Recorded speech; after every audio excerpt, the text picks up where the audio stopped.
Alright, let's talk about one of the greatest legends in the history of exploration, the Curse of the Pharaohs. You've seen it in movies, you've read about it in books.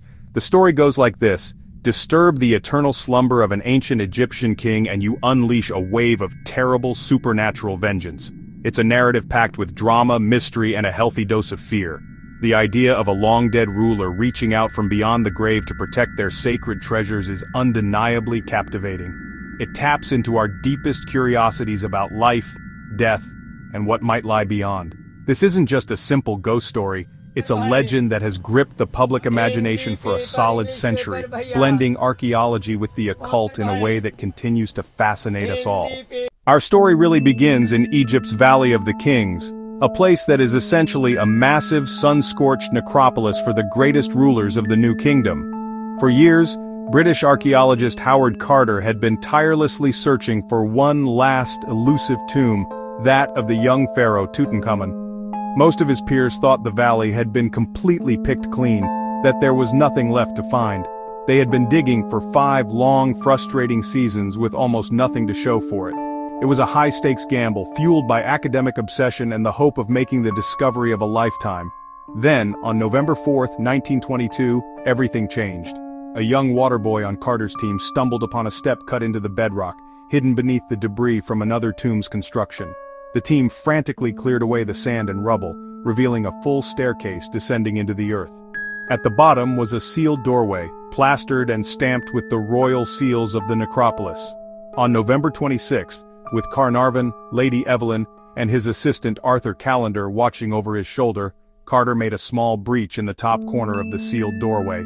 He held up a candle and peered inside. When Lord Carnarvon anxiously asked, "Can you see anything?"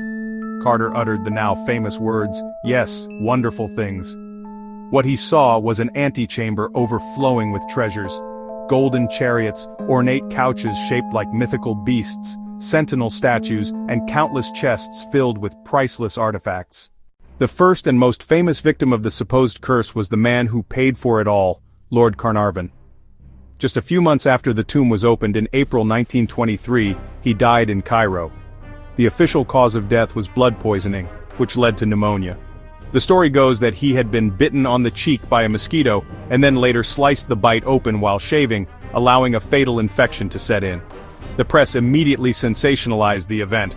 They pointed out that an inscription on King Tut's death mask had a small mark on the same cheek. To add to the spooky atmosphere, it was reported that at the exact moment of his death, all the lights in Cairo mysteriously went out for a few minutes. But Lord Carnarvon wasn't the only one. George J. Gould, a wealthy American financier and friend of Carnarvon, visited the tomb in 1923. Soon after his visit, he came down with a fever and died from pneumonia. Then there was Prince Ali Kamel Fahmy Bey of Egypt, who was shot and killed by his wife in London in 1923, just months after he had been photographed visiting the tomb. Another name on the list is Sir Archibald Douglas Reed, a radiologist who x-rayed Tutankhamun's mummy before it was moved to the museum. He reportedly fell ill the next day and died 3 weeks later. Howard Carter's personal secretary, Richard Bethel, was found dead in his bed in 1929 from a suspected smothering. A few months later, his father, Lord Westbury, leaped to his death from his 7th-floor apartment in London. The hearse that was carrying Lord Westbury's body then allegedly ran over and killed a young boy on its way to the cemetery. To really understand the curse, we need to get inside the heads of the ancient Egyptians. Their entire civilization was built around a complex and deeply held set of beliefs about death and the afterlife. For them, death wasn't an end. It was a transition to another eternal existence. But this journey was perilous, and to make it successfully, the deceased needed a few key things. First and foremost, they needed their body to remain intact. This is why they perfected the art of mummification. The soul, or Ba and Ka, needed to be able to recognize its physical form to return to it each night. This belief system is precisely why their tombs were so important. They weren't just graves, they were eternal homes, palaces for the afterlife. So did they use curses to protect these sacred spaces? The answer is yes, absolutely. While they aren't found on every tomb, we have found examples of what are known as execration texts or protective formulas. These weren't quite the Hollywood-style curses we imagine, promising a dramatic supernatural death. They were more like legalistic warnings, often aimed at would-be tomb robbers. When you start looking for evidence to support the curse, The sheer number of strange coincidences is hard to ignore. The defenders of the supernatural theory point to the pattern of deaths as their primary exhibit.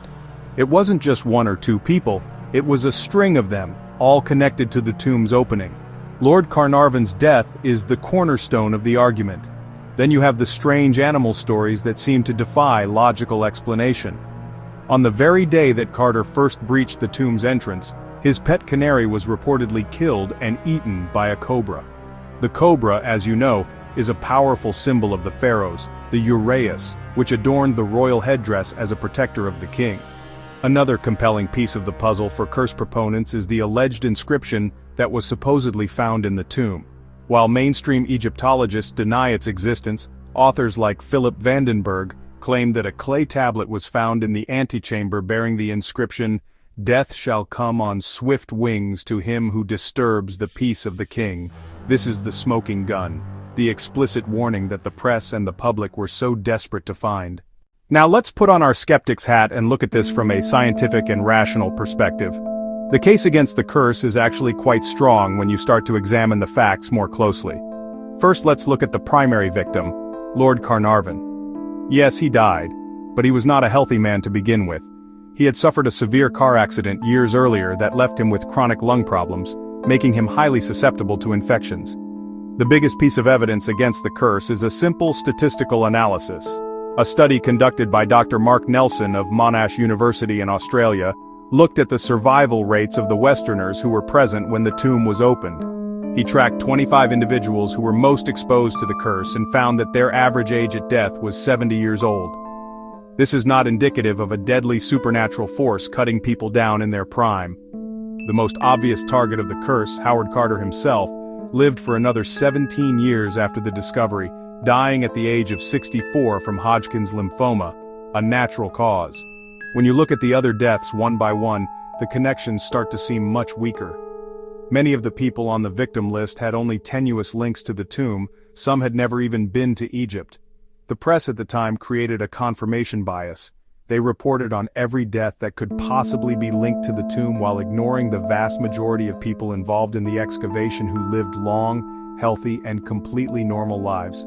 A popular scientific theory that gained traction for a while was the idea of tomb toxins.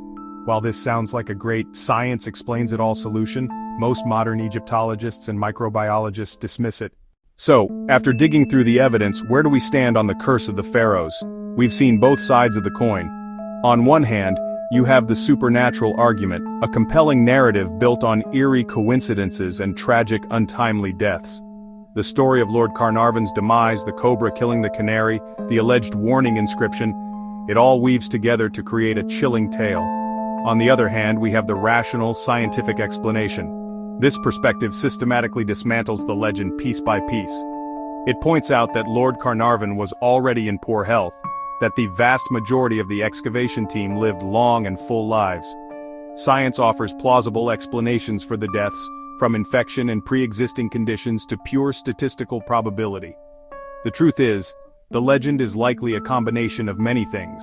It has roots in genuine ancient Egyptian beliefs about protecting the dead. It was amplified by the groundbreaking discovery of Tutankhamun. A few key, tragically timed deaths provided the proof, which was then packaged and sold to a willing public by a hungry press.